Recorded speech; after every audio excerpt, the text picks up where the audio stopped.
Terlihat Anandi dan Sip duduk di dekat sungai. Mereka mulai berbicara satu sama lain. Kemudian Sip berkata bagaimana dia bisa memahami kesedihannya dan dia tidak bisa memaksakan keinginannya pada Anandi. Kemudian Anandi berkata bahwa Sip harus mendengarkan kata-kata nenek untuk menikahinya secepat mungkin. Dia pun terkejut mendengar hal itu. Anandi kemudian berkata lagi bahwa dia akan menikah untuk memenuhi keinginan terakhir ibunya. Tetapi Sip berkata bahwa dia juga menghormati keinginan ibunya, tapi untuk memutuskan kebahagiaan hidupnya, dia harus memutuskan itu sendiri. Anandi berkata dia tidak akan mengingkari janji pada ibunya. Jika aku melakukan hal itu, mungkin saja aku tidak akan menikah seumur hidupku.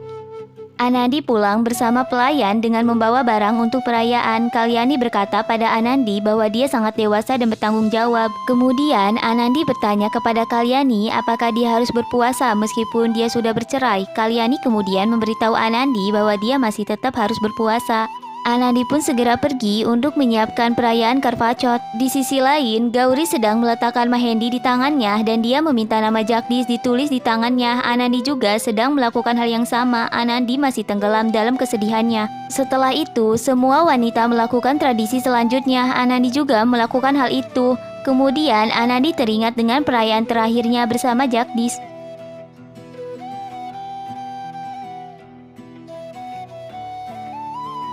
Tiba-tiba Guli datang dan berkata kepada Anandi bahwa ada seorang gadis yang sedang sakit, bahwa mereka harus segera membawa wanita itu ke rumah sakit. Anandi dan Guli kemudian pergi. Di Mumbai, Gauri berkata mengapa bulannya belum keluar karena dia sudah sangat lapar. Jagdish berkata bahwa dia tidak ada gunanya mengeluh. Gauri berkata bahwa dia tidak merasakan apa yang sedang dia rasakan. Lalu tiba-tiba Jagdish mengingat perayaannya bersama Anandi. Di sisi lain, Sip pulang ke rumahnya. Dia merasa ada seseorang yang sedang masak di rumahnya. Dia kemudian masuk ke rumah untuk mencari tahu. Dia pun sangat terkejut melihat bibinya yang sedang memasak makanan kesukaannya. Dia juga bahagia melihat semua keluarganya. Di desa, terlihat seorang pria sedang merekam dan dia kemudian dikerjai oleh anak-anak sehingga dia terjatuh ke lumpur.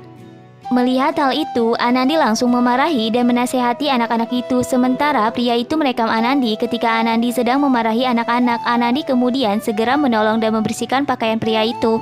Setelah itu, Anandi berpamitan dan berkata bahwa mereka sedang terburu-buru untuk pergi ke rumah sakit. Sedangkan di rumah, keluarga Sip bertanya kenapa Sip tidak memberitahu mereka sejak awal tentang hal itu. Sip kemudian berkata bahwa dia tidak sempat berbicara soal itu karena orang tua wanita baru saja meninggal.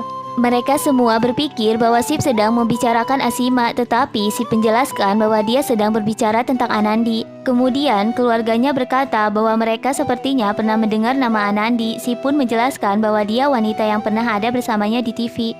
Tiba-tiba pria yang tadi ditolong Anandi masuk ke rumah Sip. Ternyata pria itu adalah keluarga Sip. Dia datang ke sana dan semua orang tertawa melihat pakaiannya yang kotor. Akhirnya, keluarga Sip pun setuju untuk segera melakukan pernikahan. Mereka juga tidak sabar untuk bertemu dengan wanita yang dia cintai. Kemudian Sip berkata bahwa dia harus memberitahu keluarga Anandi terlebih dahulu. Kemudian kakeknya berkata mengapa mereka harus menunggu besok untuk bertemu dengannya. Dia memaksa Sip untuk segera pergi menemuinya sekarang. Lalu Sip dengan ragu berkata bahwa Anandi pernah menikah. Keluarganya pun benar-benar terkejut mendengar hal itu. Lalu bibinya kemudian bertanya apa yang sebenarnya dia katakan. Kemudian Sip mulai menceritakan apa yang terjadi pada Anandi. Dia berkata bahwa Anandi menjadi korban pernikahan anak sehingga dia terpaksa bercerai dengan suaminya itu. Kemudian bibinya bertanya lagi apakah Anandi masih tinggal bersama dengan keluarga suaminya. Sip juga menceritakan bagaimana keluarga suaminya telah memutuskan hubungannya dengan pria itu dan sekarang Anandi telah dianggap sebagai putrinya dari keluarga mereka. Dia pun terus menceritakan tentang Anandi dan hal itu membuat semua orang senang kecuali bibinya. Kakeknya berkata bahwa dia akan selalu memberikan restu untuk kebahagiaan Sip. Dia pun bahagia mendengar hal itu. Kemudian Sip meminta semua orang bersiap-siap karena mereka akan segera pergi ke rumah Anandi.